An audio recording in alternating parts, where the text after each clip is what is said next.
Hallo en welkom by Farmspice. So ons is hier by Big Dutchman se nuwe fabrieklons in Germiston en iets wat 'n baie groot impak het op jou varke, op jou varkgroei is varkgenetika. So wat ons bietjie beter gaan verstaan is, ons is hier so saam met Dan Brett en ons gaan bietjie meer verstaan oor varkgenetika en hoe hulle integrasie as Big Dutchman met hierdie varkgenetika die produk verbeter. Kom ons gaan luister bietjie.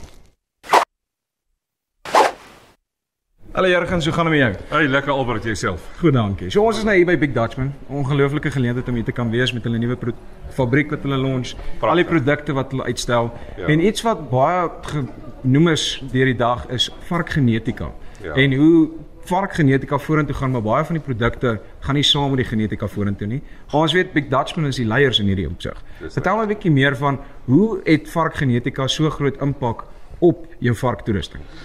Albert, ja, varkgenetika is belangrik in die sin of varkboerdery, en dat ek sê in die sin dat daar's 'n paar aspekte wat belangrik is om suksesvol varke te boer. Mens kan vandag nie varke boer suksesvol sonder goeie genetika nie.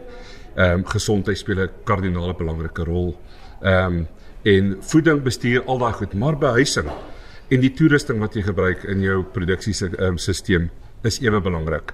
So ons vat graag hande saam met die belangrike equipment maatskappye soos Big Dutchman wat baie naby aan ons beweeg en werk. En ook aan ons kliënte, saam met ons kliënte werk, om saam met hulle te werk en watse produkte het hulle wat ons diere komplementeer en andersom. En ons het 'n sekere behoefte vir 'n droogsorg byvoorbeeld. Hoe hou jy 'n droogsorg aan? Nee, daar stop. Jy het nou nooit genoem wat my 'n bietjie geprikkel het. Is daar mense wat vertel my 'n bietjie hoe hou jy dan nou 'n droogsorg aan? Wat is die beste manier of die beste biosekuriteit om seker te maak jou varkies speen mooi? Vertel my 'n bietjie meer oor daai. Ja, altyd, ons praat hier droogsorg, die lakterende diere daarmee saam met so wat eintlik 'n heeltemal integrale sirkel of program wil ek nou sê. En dit gaan maar oor vandag is dit baie algemeen om diere droogsorg in groepe te behuis.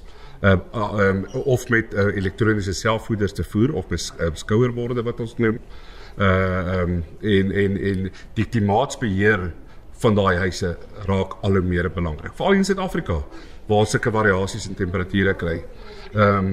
Vandaar natuurlik beweeg die sorg in 'n kraamhuis in waar sy kraam en nou is die temperatuurbehoefte heeltemal anders. Want die sog het 'n temperatuurbehoefte van iets soos 18 tot 20 grade Celsius en 'n pasgebore werpsel 36. So daarom raak dit so belangrik ook in 'n kraamhuis om regtig met jou equipment maatskappy te engage. Ekskuus vir die Engels in terme van wat het my sog nodig? Wat 'n spasiebehoefte het ons vir ons werpsels? Werpsels word groter en dis 'n baie belangrike ding. Genetiese maatskappye vandag doen 'n baie beter job om die uitsette van die plaas te vergroot. So ons boerderye word anders gebou vandag as wat dit 10 en 20 jaar terug is. So het meer kleintjies, die kleintjies met gebore is 'n klein bietjie ligter. So ons wil anders kyk na hulle en hulle het 'n ander behoefte. Wanneer ons werpsels speen in 'n speenhuis het ons meer spasie nodig per aantal somme wat ons het. En ek dink is daai pad wat die genetiese maatskappy, die kommersiële boer en die Big Dutchmans van die wêreld saamstap ten einde 'n suksesvolle storie te skryf. So as ek reg verstaan wat jy bedoel is spasie. Spasie is 'n groot probleem en dit is wat baie van die ander maatskappye nie noodwendig verstaan nie, is dat met die genetika wat vorentoe gaan, verander die vark wat uitkom selfs. En hy groei anders en al daai tipe goeders en ek raak nou aan groei. Ja. Die varke deesdae raak belaglik groot. Dis basies 'n bees met kort bene. Ja. En hoe het genetika daai hele storie vir my verander? Ja, baie. As jy praat oor groei spesifiek, maar kuddevoer omset 'n klompie jare terug was 4.2 tot 1. Vandag is dit 3.1 tot 1.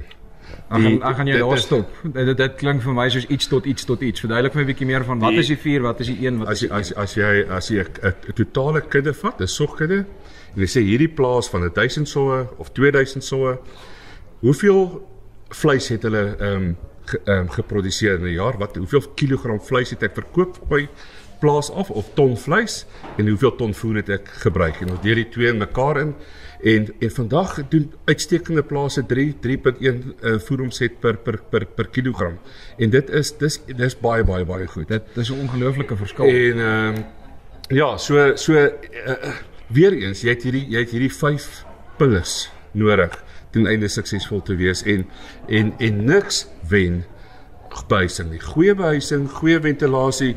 Hierdie is staan nou hierso by 'n kraamkrat. Ja. Dis 'n kraamkrat van Big Dutchman waar die sog toegang het tot vars kos.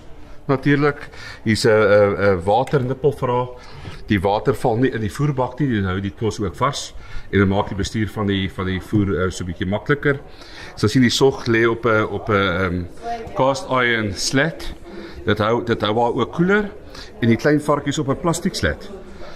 Wat hulle 'n bietjie warmer hou en dit hou die dok droog vir die kleintjies. Okay, iets wat jy nou vir my aangeraak het was gesondheid. Ons weet in Suid-Afrika veral African swine flu, AFS, is 'n groot probleem. Hoe ver het genetika gekom om daai risiko te verminder? Nee, African swine fever is 'n virus en daar is nog nie entings vir dit nie, 'n program vir dit nie. Daar is nog nie varke geteel wat weerstandbiedend is vir dit nie. Dit is 'n baie gevaarlike virus wat varkboerderye en varkindustrie vernietig. So wat ons doen weer eens saam met ons verskaffers is om plaasbeginsels toe te pas van all in all out, multi-site production, weet jy wat jy Afrikaans doen vir dit nie, waar ons bestuurspraktyke so aanpas dat ons 'n hoë mate van biosekuriteit handhaaf en 'n hoë mate van gesonde boerderypraktyk handhaaf ten einde ons risiko te beperk. So op die einde van die dag, as ek nou reg verstaan is, African swine flu is maar nog 'n pes. Ons almal weet dit en is 'n moeilike pes. Waar Big Dutchman die verskil maak is die outomasie wat hulle ingebring het, die sisteme wat hulle ingebring het, verminder die hoeveelheid kontak wat die varke met mense het en sodoende verminder jy die kanse dat hulle dalk hierdie virus kan opdoen. 100%. So goeie bestuurspraktyke dink ek wen nog steeds alles. Ons by ons KI-stasie het byvoorbeeld nie filters in nie. Vandag is dit 'n praktyk in die Europese lande waar hulle filters insit om hierdie geboue te beskerm teen sekere virusse en bakterieë, ja. So baie dankie vir jou tyd. Ek weet genetika vir my persoonlik, ek het biologie op universiteit net deurgekom. So dit is maar vir ons almal maar 'n grys area, maar ons weet eintlik altyd hoe belangrik dit is en dankie vir die insig wat jy gegee het. En dankie vir Big Dutchman dat hulle saam met julle kan werk en ons die boere se lewe op die einde van die dag bietjie makliker kan maak. Korrek, en ons wens Big Dutchman alle sterkte toe met 'n nuwe fasiliteit. Dis briljant en ons sien uit om saam met hulle te werk.